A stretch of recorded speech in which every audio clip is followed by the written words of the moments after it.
Hello friends, this is Sangam Fori. Welcome back to my channel Pharmacy. Friends, in this video I'm going to talk about flu dot injection. Yeah, injection flu dot. So friends, without wasting any more time, we should start the video.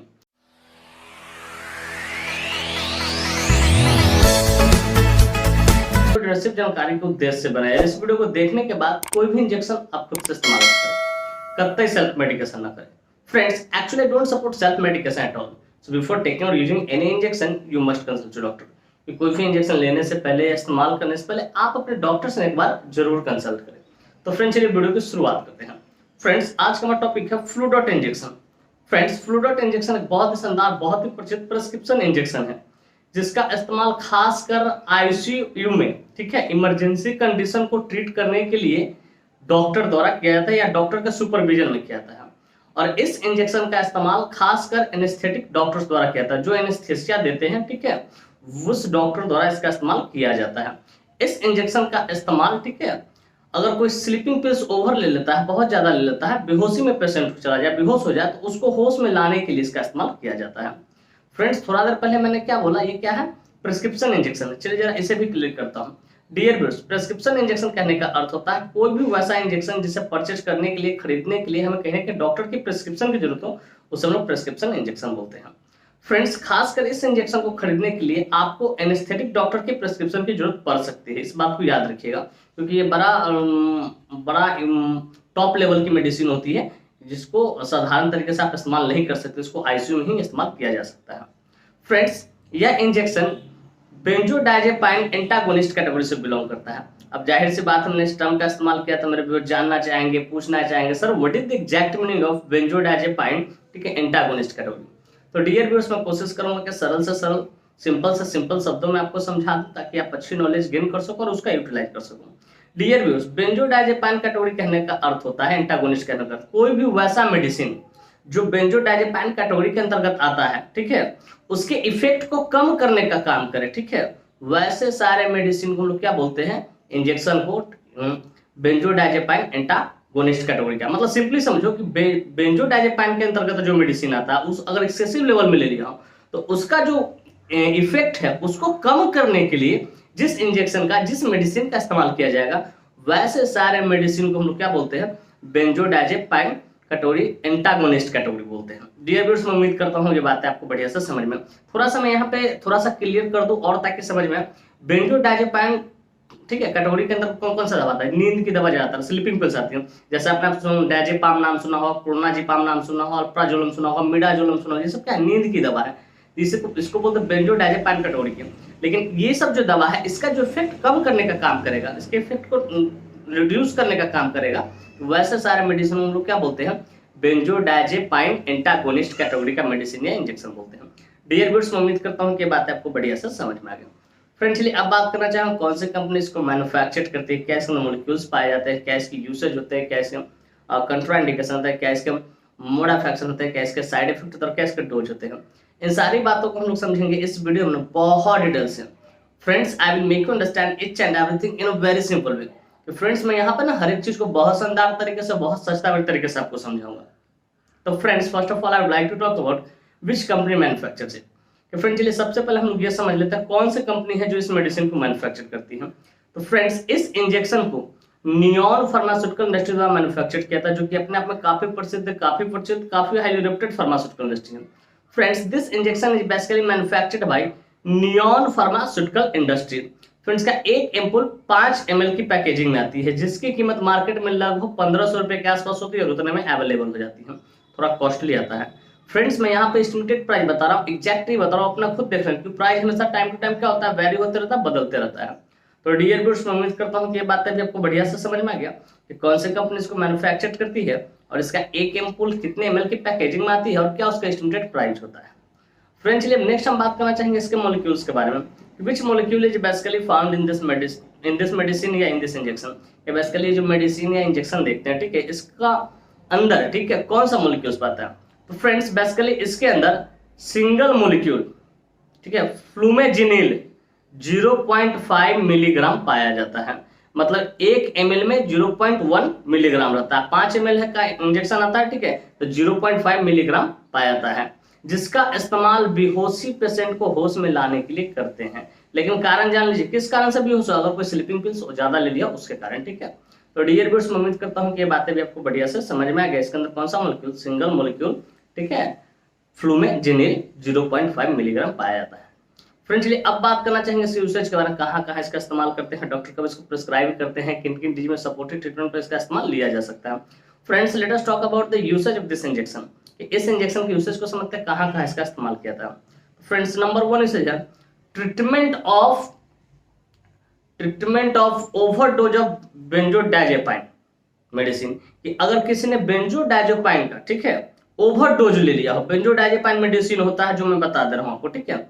जैसे आपने नाम सुना होगा diazepam, ठीक है, clonazepam, alprazolam, midazolam, ये सब क्या है, ये सब जो मेडिसिन है, हालांकि लिस्ट में यहाँ दे देता हूँ, ठीक है, ये सब जो मेडिसिन है, ठीक है, वो बेंजोडाइजेपाइन कैटेगरी का है। और वो एक्सेस लेवल पे किसी ने ले लिया है तो उसको ट्रीट करने के लिए, ठीक है, पेशेंट बेहोश हो जाता है ज्यादा एक्सेस, तो उसको रिवर्स करने के लिए इसका इस्तेमाल किया था।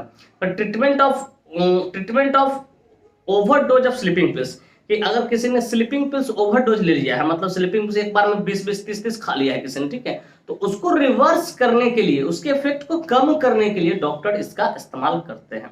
तो बेसिकली 2 जगह पे, बेंजोडाइजेपाइन अगर ओवरडोज हो जाए, ठीक है, इंजेक्शन के तौर पे ही, ठीक है, तो उसको रिवर्स करने के लिए, या तो स्लीपिंग पिल्स, ठीक है, अगर किसी ने ज्यादा ले लिया हो टैबलेट बहुत ज्यादा, तो उसको ठीक करने के लिए डॉक्टर इसका इस्तेमाल करते हैं।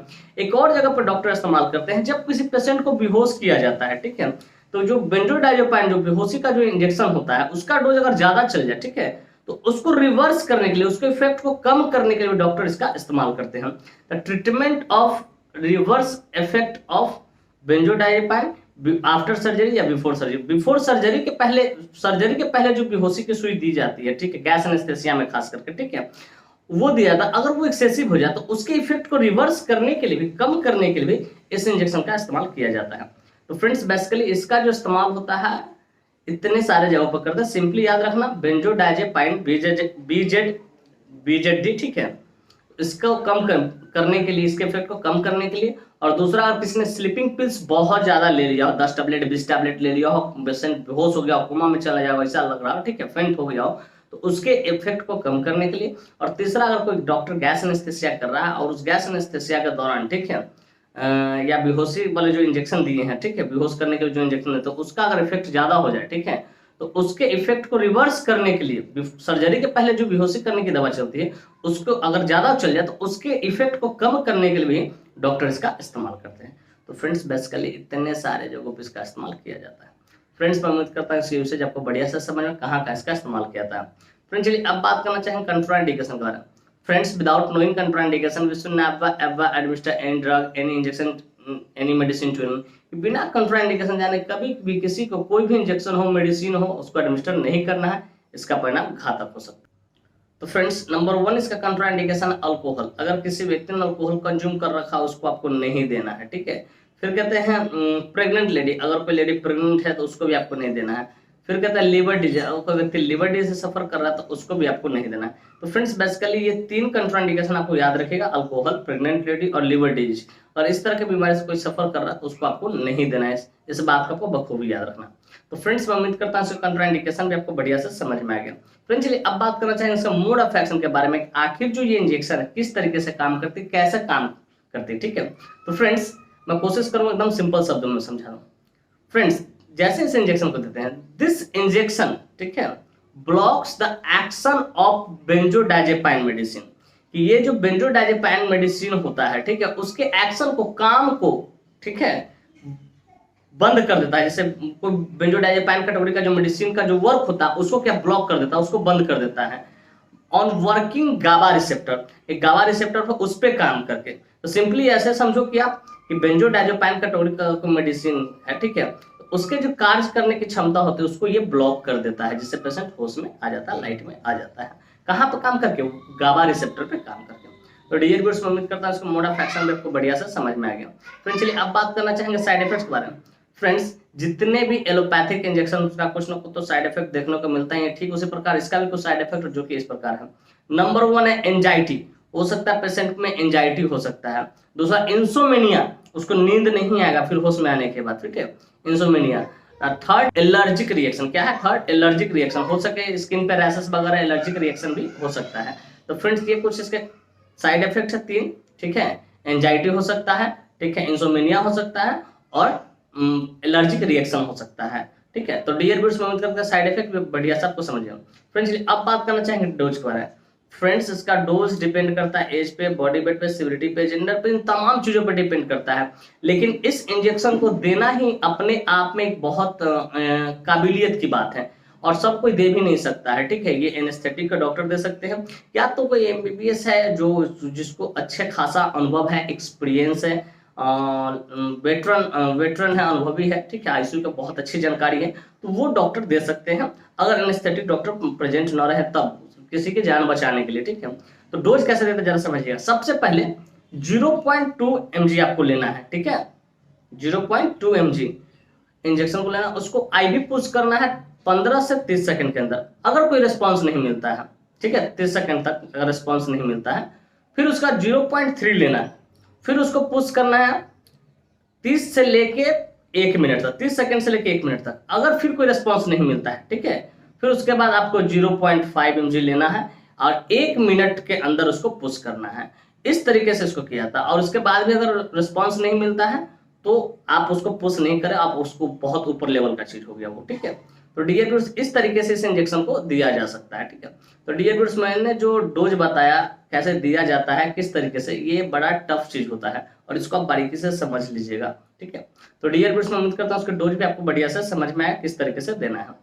फ्रेंड्स मैं उम्मीद करता हूँ ये बातें आपको स्पष्ट तरीके से समझ में आ गया होगा कि फ्लूडोट इंजेक्शन क्या होता है, कौन सी कंपनी इसको मैन्युफैक्चर करती है, क्या इसमें मॉलिक्यूल्स पाए जाते हैं, क्या इसके यूसेज होते हैं, क्या इसके कंट्राइंडिकेशन होते हैं, क्या इसके मोड ऑफ एक्शन होते हैं, क्या इसके साइड इफेक्ट होते हैं और क्या इसके डोज होते हैं। और साथ ही साथ मैं ये भी उम्मीद करता हूँ कि मेरी यह वीडियो काफी इन्फॉर्मेटिव, काफी इंटरेस्टिंग, काफी जबरदस्त लगी होगी आपको और मेरे इस वीडियो से ना आप लोगों को बहुत कुछ सीखने को मिला होगा। फ्रेंड्स बाकी में मेरी वीडियो इन्फॉर्मेटिव इंटरेस्टिंग लगी हो, friends if you find this video informative interesting, hit the like button, subscribe my channel and don't forget to share it with your medical friends and common friends. Thank you for watching this video. Bye bye, take care, फिर मिलते हैं next video में। तब तक के लिए स्वस्थ रहिए, मस्त रहिए, ख्याल रखिए अपना और अपने परिवार का। थैंक यू, धन्यवाद।